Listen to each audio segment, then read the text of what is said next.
Halo guys, Assalamualaikum warahmatullahi wabarakatuh. Di video ini aku mau mereview novel yang udah aku baca dengan judul Bad Girl versus Ketua OSIS. Novel ini ditulis oleh Intan Zahliasari dan diterbitkan pada tahun 2016 di Kota Depok, Jawa Barat. Dalam novel ini menceritakan tentang seorang cewek yang bernama Vita, cewek jutek yang selalu saja membuat masalah dan sering dijuluki dengan sebutan bad girl. Kali ini Vita membuat onar di sekolahnya dengan ketahuan merokok di ruang kepala sekolah. Sejak kejadian itu, Vita pun di drop out dari sekolahnya, sehingga maminya memutuskan untuk memindahkan Vita ke sekolah yang baru. Di sekolah yang baru, Vita pun telah diberi ultimatum. Sekolah yang baru bernama SMA Garuda, sekolahan di mana yang terkenal dengan berbagai macam peraturan ketatnya, yang berisi dengan anak-anak pandai yang selalu membaca buku untuk mengisi waktu luangnya.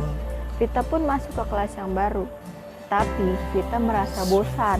Akhirnya Vita pun keluar dan menuju rooftop. Di rooftop, Vita mencoba untuk membuat masalah dengan merokok di rooftop.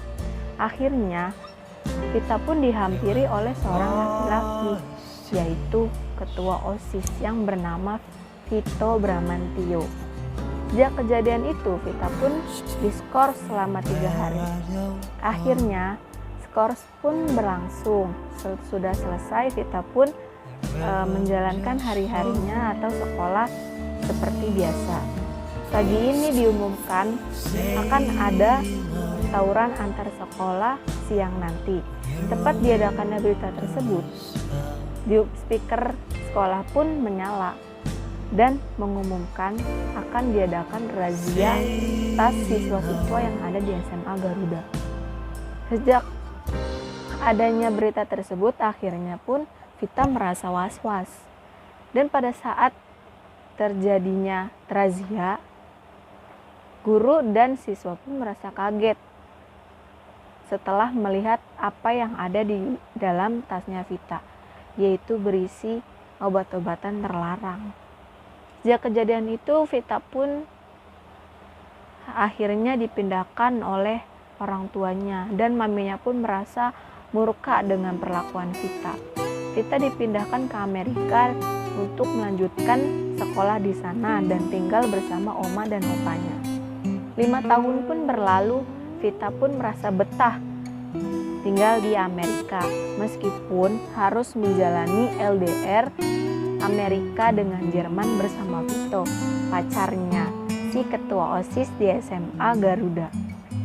Akhirnya Vito pun berniat untuk melamar Vita dan mereka akan menikah minggu depan setelah Vito menyelesaikan urusannya di Jerman.